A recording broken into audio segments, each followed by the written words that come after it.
Assalamualaikum warahmatullahi wabarakatuh. Ayo ting ting ayah ojak, kakuping tapi kirang kompak. Assalamualaikum warahmatullahi wabarakatuh. Sobat Tani, kembali lagi dalam bimbingan teknis regenerasi petani. Bintang ada di malam hari, sinarnya sungguh sangat gemintang. Salam jumpa kali ini dengan Dewi dari Lembang. Saya Dewi Padmisari Widya Iswara Ahli Madya dari Balai Besar Pelatihan Pertanian Lembang. Sobat Tani bisa panggil saya Teh DP ya, nama beken. Kali ini kita akan membahas bagaimana merencanakan strategi pemasaran cabai merah. Sobat petani muda, kalian siap?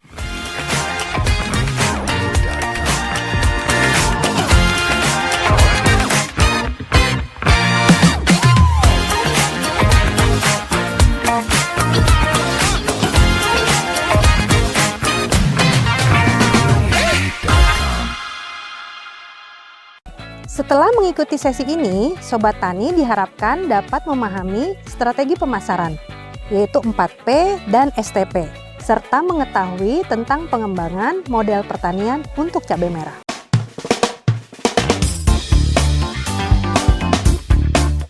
Sobat Tani, kita mulai dengan sebuah pertanyaan. Apakah penjualan sama dengan pemasaran? Penjualan kalau dalam bahasa Inggris adalah selling. Pemasaran kalau dalam bahasa Inggris adalah marketing. Jadi beda ya. Kalau penjualan sekedar proses jual beli, artinya setelah jual beli ya sudah selesai. Tetapi pemasaran merupakan sebuah proses berkelanjutan dan menjaga kepuasan konsumen.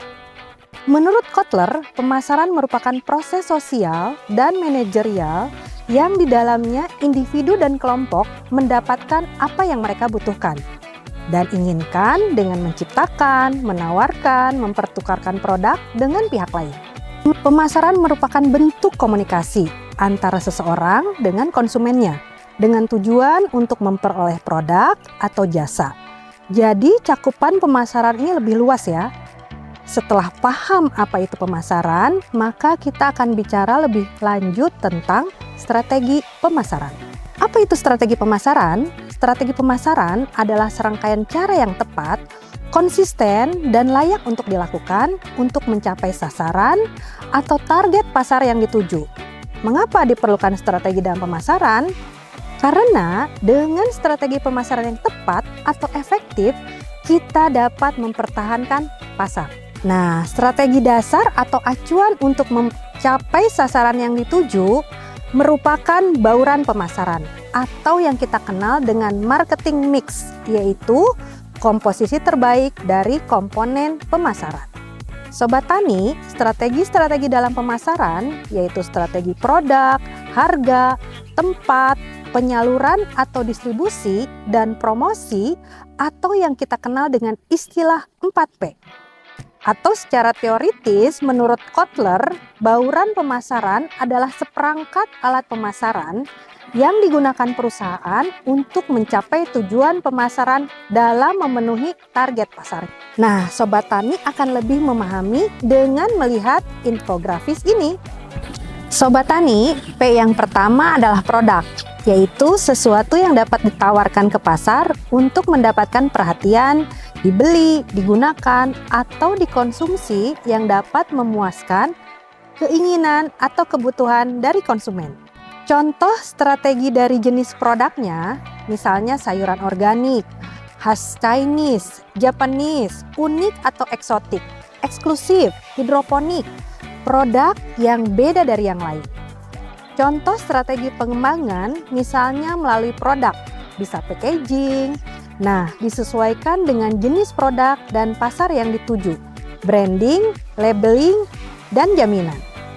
Dalam menentukan strategi produk, ada dua hal utama yang mempengaruhi keputusan konsumen dalam membeli. Yang pertama, fungsi.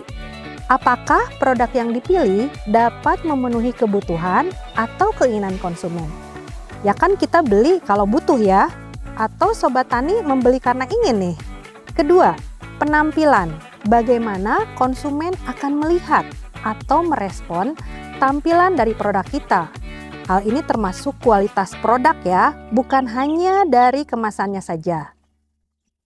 Lalu P yang kedua, yaitu harga price atau sejumlah uang yang ditagihkan atas suatu produk atau jasa. Dengan kata lain, jumlah dan nilai yang ditukarkan para pelanggan untuk memperoleh manfaat dan memiliki atau menggunakan suatu produk dan jasa.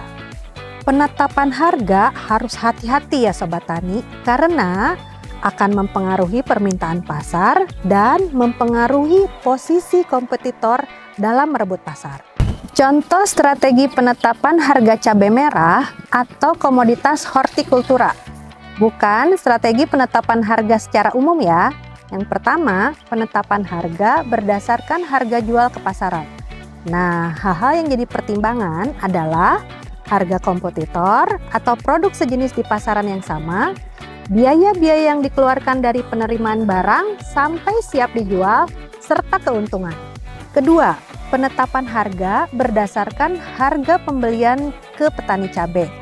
Hal yang jadi pertimbangan adalah biaya produksi di tingkat petani, harga jual produk di pasaran. Nah, menurut Sobat Tani, apakah ini sama dengan harga kompetitor yang sebelumnya dibahas? Profit sharing atau berbagi keuntungan dengan petani agar petani tetap semangat memproduksi. Profit sharing atau berbagi keuntungan dengan petani erat kaitannya dengan sistem kemitraan. Apakah menggunakan harga pasar yang cenderung fluktuatif atau harga flat atau harga tetap? Jika Sobat Tani ada seorang supplier cabai merah, mana nih yang Sobat Tani pilih? Mengikuti harga pasar atau harga flat? Nah, Sobat Tani, jangan lupa ya bahwa prinsip kemitraan itu saling menguntungkan, saling memerlukan atau ketergantungan, saling percaya, serta menjaga komitmen. P yang ketiga, place, yaitu tempat. Kotler dan Armstrong menyatakan bahwa tempat diartikan sebagai kegiatan perusahaan yang membuat produk tersedia bagi pelanggan sasaran. Tempat yang dimaksud dalam bauran pemasaran ini adalah kemana lokasi atau tempat yang dituju, bagaimana saluran distribusinya, dan kondisi para penyalur yang diperlukan. Strategi tempat atau distribusi ini maksudnya suatu produk akan lebih bermanfaat dan bernilai maksimal bila berada pada tempat dan waktu yang tepat. Sobat Tani, tentunya setiap perusahaan memiliki saluran distribusi yang berbeda-beda sesuai dengan produk dan target pasar yang mereka tuju. Contoh strategi distribusi produk yaitu produk sebelum didistribusikan ke pasaran telah melalui proses sortasi, grading, dan packaging di packing house. Sehingga produk akhir yang dihasilkan akan terbagi menjadi produk untuk kelas supermarket atau pasar modern, kelas A ya, dan non-supermarket atau off-grade. Contoh lain dari strategi distribusi, contohnya dari koperasi petani nih ya, bermitra dengan toko atau supermarket dengan menjadi supplier untuk produk kelas A. Misalnya supermarket Papaya di Bandung, Lotte, atau Group by Taiwanese, Japanese, atau yang lainnya. Membangun jaringan dengan reseller. Nah, harga lumayan bersaing nih, karena dari reseller langsung ke tangan konsumen akhir. Penjualan langsung ke konsumen akhir. Nah, di sini tidak ada biaya distribusi dan retribusi. Misalnya, biaya jajan, biaya entertainment, atau rabat. P yang keempat, promotion, adalah promosi, yaitu semua kegiatan yang dilakukan perusahaan untuk mengkomunikasikan produknya kepada pasar sasaran. Contoh strategi promosi, yaitu pembuatan dan penyebaran brosur produk, pembuatan website, bekerja sama dengan toko-toko rekanan, melakukan promosi pada waktu-waktu tertentu, ikut dalam event-event seperti pameran di tingkat lokal maupun nasional, bazar juga bisa. Melalui jaringan reseller, promosi dari mulut ke mulut, memberikan pelayanan dan menjaga kualitas produk yang baik kepada pelanggan. Nah, untuk strategi promosi yang tadi disampaikan, apakah berlaku untuk produk cabai merah? Bagaimana nih menurut Sobat Tani? Jadi, promosi merupakan cara yang efektif untuk merebut konsumen di pasaran atau untuk memperkenalkan sebuah produk baru. Keempat variabel dalam marketing mix tadi merupakan strategi dasar atau acuan dalam dunia pemasaran yang terus berkembang. Tentunya masih banyak cara lain untuk mencapai target pasar yang dituju, dan itu semua merupakan bagian dari strategi pemasaran. Selain menggunakan konsep marketing mix tadi dalam strategi pemasaran, juga bisa dilengkapi dengan marketing STP. Apa kepanjangan dari STP itu? STP, S, segmentasi pasar, yaitu membagi atau memilah pasar menjadi kelompok pembeli yang sesuai dengan kebutuhan, karakteristik, atau tingkah laku yang mungkin membutuhkan produk yang berbeda. Jenis-jenis segmentasi diantaranya demografis, usia, jenis kelamin, penghasilan, pekerjaan, pendidikan. Geografis, wilayah, ukuran wilayah, iklim. Psikografis, kelas sosial, gaya hidup, kepribadian, dan perilaku, yaitu frekuensi pembelian, kesetiaan, dan sikap terhadap produk. Target pasar, targeting. Berdasarkan segmentasi tadi, tentukan siapa targetnya, di mana targetnya, berapa volume penjualannya.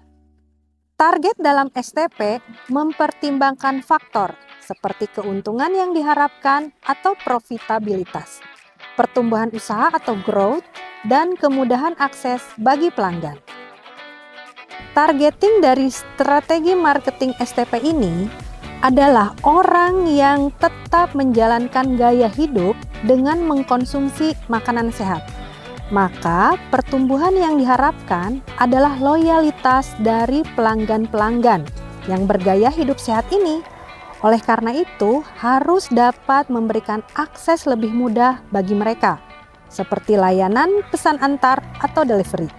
Posisi pasar atau positioning, yaitu segala upaya untuk mendesain produk dan merek produk agar dapat menempati sebuah posisi yang unik di benak pelanggan.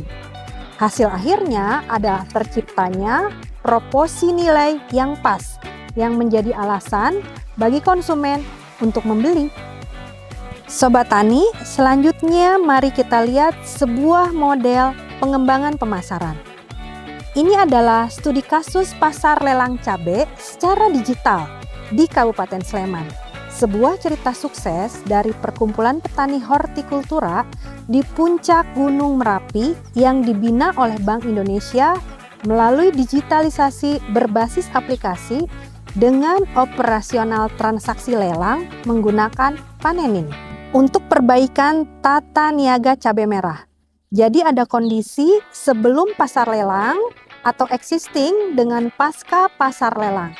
Kita bisa melihat di sini bahwa sebelum pasar lelang, saluran pemasarannya cukup panjang.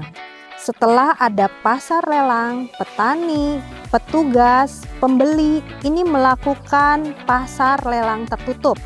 Di sini ada transaksi, ada pengiriman barang. Dapat dilihat dengan adanya pasar lelang ini semuanya seimbang. Baiklah Sobat Tani, itu materi yang dapat saya sampaikan. Semoga bermanfaat ya. Saat ini makan tempe udah semangit. Sobat Tani, Teh DP mau pamit. Semoga sukses. Assalamualaikum warahmatullahi wabarakatuh.